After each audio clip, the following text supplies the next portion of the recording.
freedom is never more than one generation away from extinction. We didn't pass it on to our children in the bloodstream. The only way they can inherit the freedom we have known is if we fight for it, protect it, defend it, and then hand it to them with the well-taught lessons of how they in their lifetime must do the same. And if you and I don't do this, then you and I may well spend our sunset years telling our children and our children's children what it once was like in America when men were free. Welcome back, everyone, to Patriot Coalition Live. I'm Matthew Nugent. And I'm Jason Mroczek. Thanks for joining us today. Our goal is to create a timeless resource to teach about the U.S. Constitution and the proper role of government, the importance of America's Judeo-Christian heritage, and how to defend against threats to our republic. We have an email address for you to send your questions and comments to us at. It's freedom@patriotcoalitionlive.com. That's freedom@patriotcoalitionlive.com. We'd love to hear from you. Please send us a line. And some great news. Drum roll, please. We now have sponsors. Cue the applause. Patriot Coalition Live. Awesome. Yes. Now, here's the preface to that. Remember that whenever you, Jason, I, all of our audience, and anyone else in the United States, whenever we spend our time, attention, and dollars with what we call the three-headed beast of mainstream media, big tech, and big business, places like Amazon, we empower them to exert tyranny on us. Think about that. Yep. Yeah, they have gotten all this power because we've given it to them. So we have to continue in the fight for liberty politically, but we also have tools economically, which are very powerful. So on the flip other side of that coin, whenever you buy from free speech-minded businesses like shopping at patriotcoalitionlive.com, that's patriotcoalitionlive.com, you empower businesses who love free speech, businesses who won't cancel you, censor you, or call you a terrorist, okay? Now, we don't have everything you need, but we have something for everyone. And every time you shop in the conservative economy community, trademark, that phrase, trademark, like patriotcoalitionlive.com, you are disempowering that three-headed beast of mainstream media, big tech, and big business, and you're empowering freedom-loving businesses like ours. Please visit and shop at our sponsors at patriotcoalitionlive.com. All right, y'all ready? Let's do it. Let's do this. Okay, today we're talking about the U.S. Constitution, Article 1, Section 1. A little bit of background, okay? Before there was our Constitution, there was the Declaration of Independence, the Articles of Confederation. Now, the Declaration of Independence, that was the breakup letter between the 13 colonies and England. Bye-bye, so sad.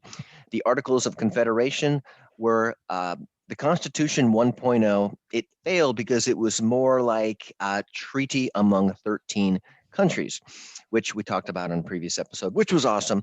And the Constitution now is the supreme set of laws, which means there are no higher laws, in the United States, telling us how we how our central government is organized, and the rules by which we govern our nation.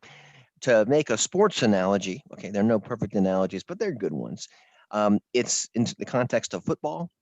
It's how the game of football is played and how the referees make and adjudicate calls on the field, and how to make new laws or rules of the game of football, okay?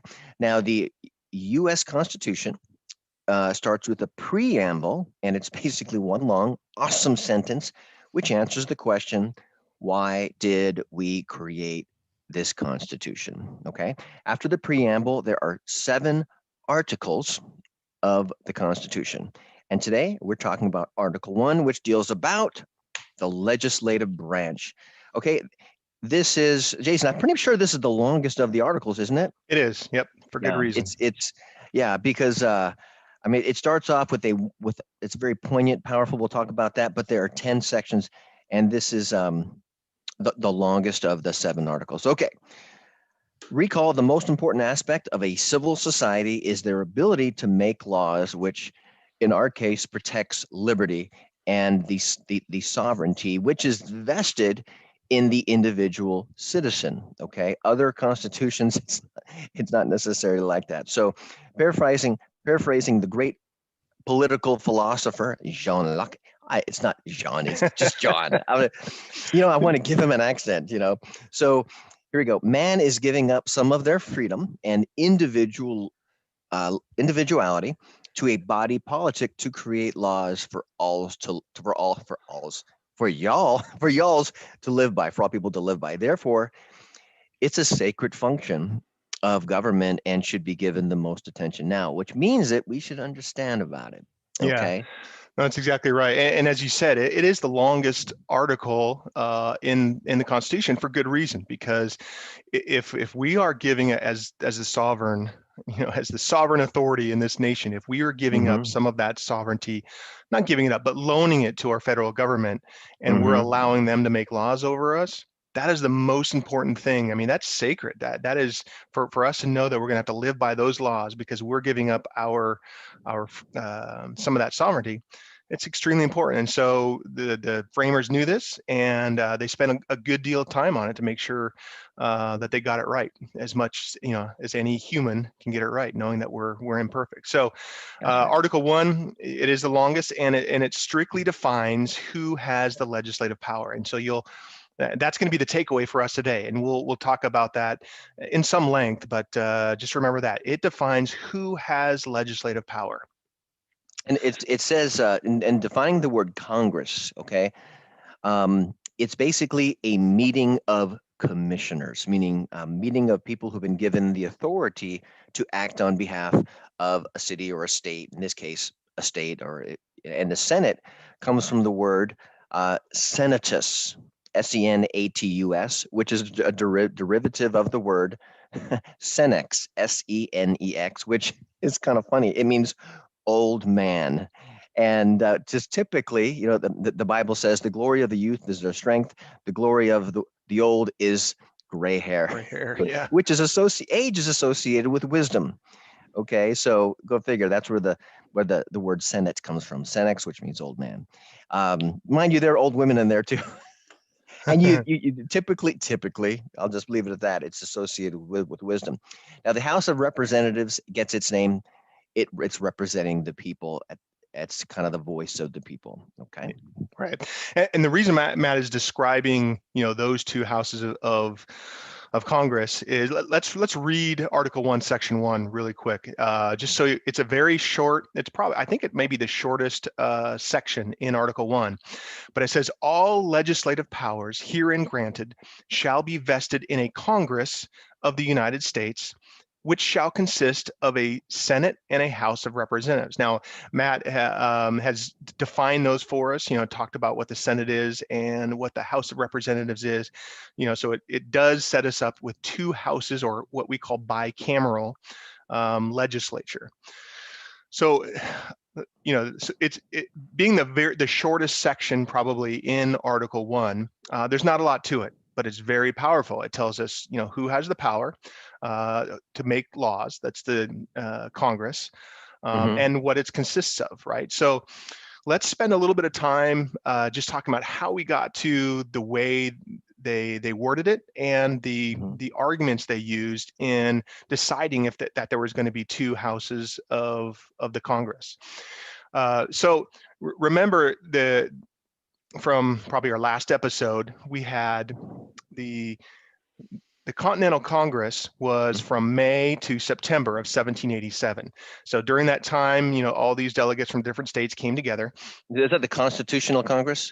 Yes. What did I say? Continental Congress? Yeah, I was paying attention. Yeah, no, good catch. Yeah, no, the Constitution. Constitutional Congress from May of 1787 to September of 1787. And during that time, these delegates were debating back and forth about how they were going to put this together. So they came to the point where now they wanted to talk about the most important part, which was the legislative branch. And so almost from day one, the Edmund Randolph, he was the 7th governor of Virginia. He also went on to be the first attorney general and the 2nd secretary of state of the United States.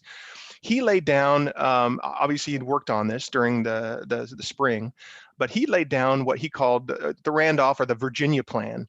And in that, the part that dealt with Section 1, Article 1, Section 1 said, resolved that the national legislature ought to consist of 2 branches. So this is what kicked off the conversation about how many branches the legislative body should have. And at the end of the day, it was agreed to without any objection, right? So they did talk about it a little bit, but it was agreed to without any objection.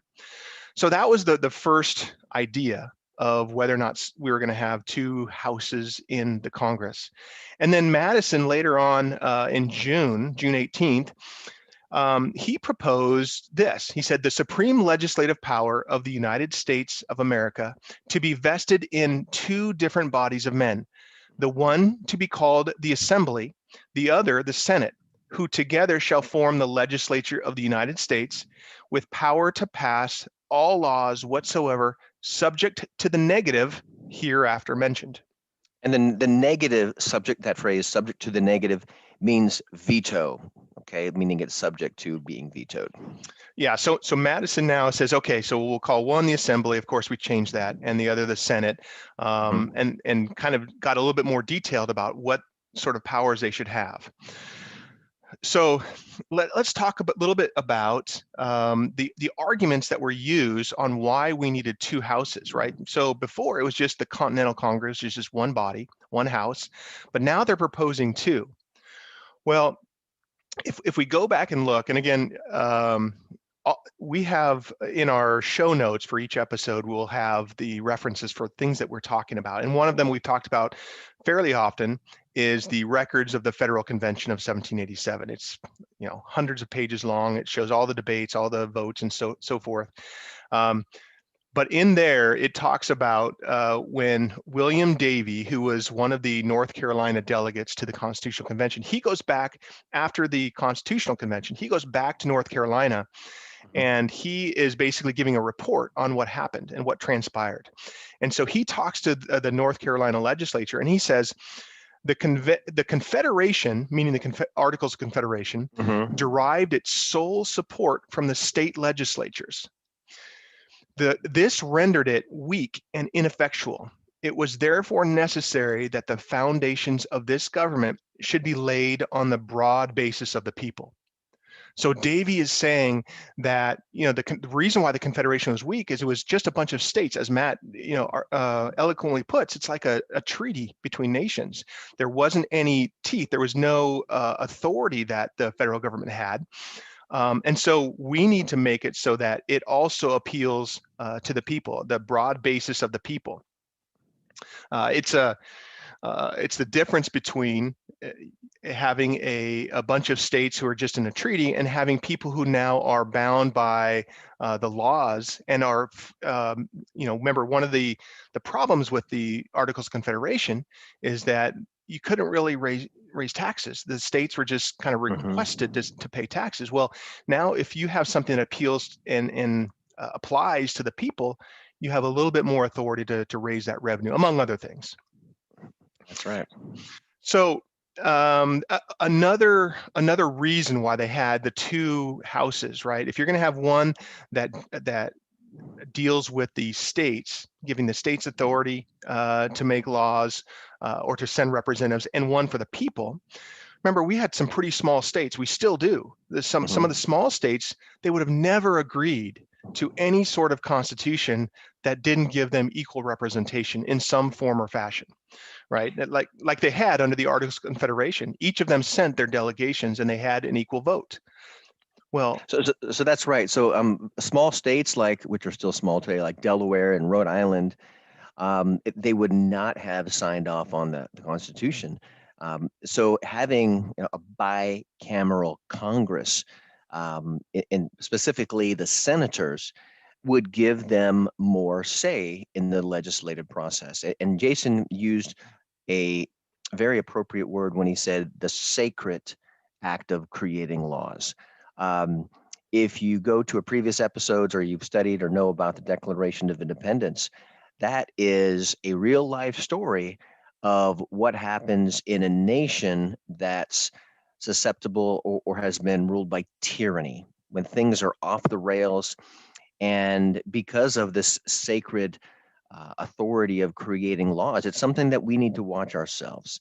But keep in mind that the senators, prior to the 17th Amendment, senators were elected by state legislatures. Okay, so Yeah. they were representatives of the states, not necessarily of the people. Right. And this kind of ties back to what we were just talking about, because if we have a small state like Rhode Island or Delaware, Mhm. if they know that the representation is going to be based on the population, and they have very little population, they know they're just going to get railroaded with everything.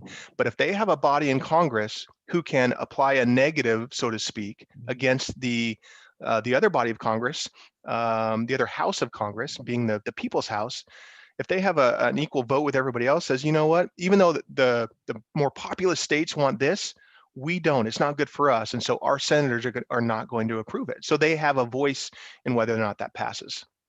Yeah, and here the word that Jason said, he goes that these smaller states knew that they would be railroaded by these larger states. You're thinking back then they had people with big egos who wanted more power. As long as there Yes, have been men, I'm there telling have you. been big egos that want power. Yes, and without a doubt, I mean, I guess there are two things I've heard someone say. There are two things that are in there that are immutable: um, God's character and man's character. I mean, God's full of grace and love, and man is full of sin and desire for power. Yeah. And In and fact, the if you go back and again you're reading through some of these debates, Mhm. you will see that some of the bigger states like Virginia and even Massachusetts is a small state. It had a big population, It sure did. and you'll see in the debates and the arguments back then that those states were trying to have their way with the rest of the nations. They wanted to, and I guess okay, they're trying to make sure that they're represented and they're doing their Hmm. best on their Hmm. behalf of their constituents, but it was happening. They Yeah, were trying to do it. that speaks to how things were back then. It was 13 countries. Hmm. And these balances, checks and balances, whether it's through a bicameral Congress, are ways to keep us united because it is our nature to want what's best for us and for our house. And United through our conflict, right? what'd you say? United through conflict, right? I mean, some of these conflicts are Jeez. built in to make sure that we don't Yeah. just There's start speed passing bumps. laws like There's this. speed bumps to say, Yeah. hold up, buddy, Hmm. because it will happen. But yeah, in fact, both houses actually have their own characteristics. Yeah, no, they do. So the House of Representatives, it's the people's house, as we call it, right? Yep. It's representative of an individual group of people that live in a specific area that have specific needs, and they will represent those people in Congress. Obviously, they turn over every 2 years, and we'll get into a lot more of this in section 2, which is probably in next couple of weeks or so. And so the House, they represent the people. They turn over Mhm. their seats every 2 years, or at least that's the opportunity to turn over their seats. They're elected every 2 years, and so they're closer to the people, and they feel the heat of the people, right? The passions of the people a Mhm. little bit more, because if they're going to be running for reelection, they have to kind of keep an eye on that, right? And then on the Senate side, these, again, as Matt said, these were originally um, in the original Constitution, before we amended it with the 17th Amendment.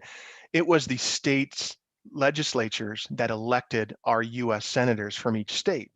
And so it was removed from the people by another, layer, right? So it was removed in that sense from the passions of the mob, if you will, and also their terms are 6 years, and so it gives them the ability to be a little bit more deliberative, a little bit more, have the ability to avoid some of the passionate ardor, if you will, of liberty, Passionate and ardor. It's one way to put it. and deliberate on it a little bit more, right? And we'll talk about this a little bit more. Mhm.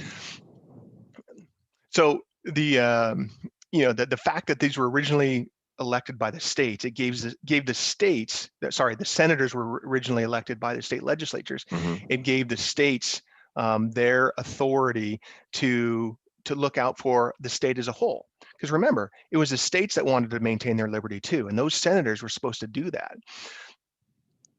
It's interesting because, you know, we talk about how these senators are supposed to be, you know, they're the Senex, right? The old men, right? And they're supposed to be more deliberative. There's an interesting anecdote, you know, during the Continental, sorry, I keep saying Continental Congress. During the Constitutional Congress, Yep. Convention rather, Constitutional Convention. That makes sense. Thomas Jefferson, he wasn't there. He was an envoy to France at the time, and so he missed that. So when he came back, and General Washington, he was the president of that Continental. Sorry, good grief, the Constitutional Convention.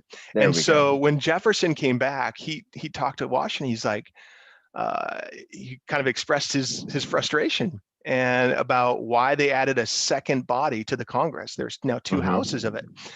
And it's interesting. So it's reported that Washington says, why? He said, why, asked Washington, did you pour that coffee into your saucer? And Jefferson says, to cool it. And Washington says, even so, we pour legislation into the senatorial saucer to cool it. And so Washington's saying that, look, you know, sometimes we have laws that, you know, maybe are not the best idea, but the passions of the mob are forcing their representatives to do that. That's right. That's right. In fact, if all of us, I think, who are audience of this podcast have received messages from friends or seen articles that say, look at this insane bill that was just presented in the House, meaning in the House of Representatives. They have to get reelected every 2 years, which means they have to be more responsive to the masses, and people are fickle. The emotions change on a dime. It's been shown throughout history, and people are the same in that regard. Despite our technological advancements, people are the same.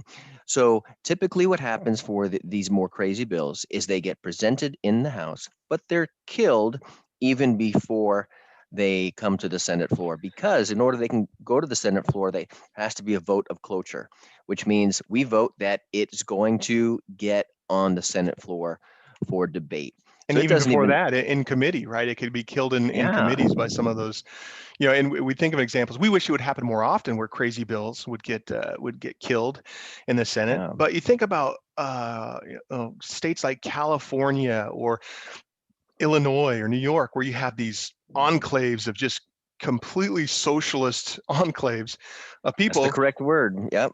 And their representatives are introducing all sorts of nonsense in the House. Well, thank goodness that we do have a bicameral Congress, and we have a Senate who can apply a little bit of common sense and reason to some of these things. So we just wish it would happen a little bit more often. There we go. Okay, so that kind of covers where the some of the phrase that came from. You know, obviously they massaged it in their committees of style and so forth. But ultimately, again, the Article 1, Section 1 of the U.S. Constitution says this: all legislative powers herein granted shall be vested in a Congress of the United States, which shall consist of a Senate and House of Representatives. Now, we warned you we were going to kind of harp on this, but here is the takeaway for today. That first phrase, all legislative powers herein granted. So if all legislative power is given to the legislative branch, how much is reserved for the judiciary, Matt? Zero. Okay. That's right. How much is reserved for the president?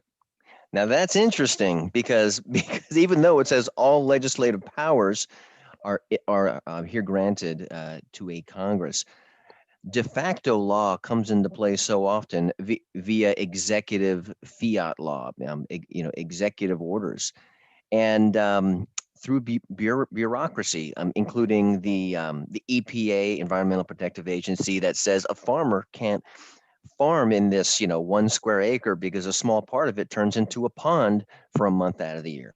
So basically, whether it's an EPA regulation, it has the same power of a law, which in that little tiny town and thousands of tiny towns all over the United States, guess what?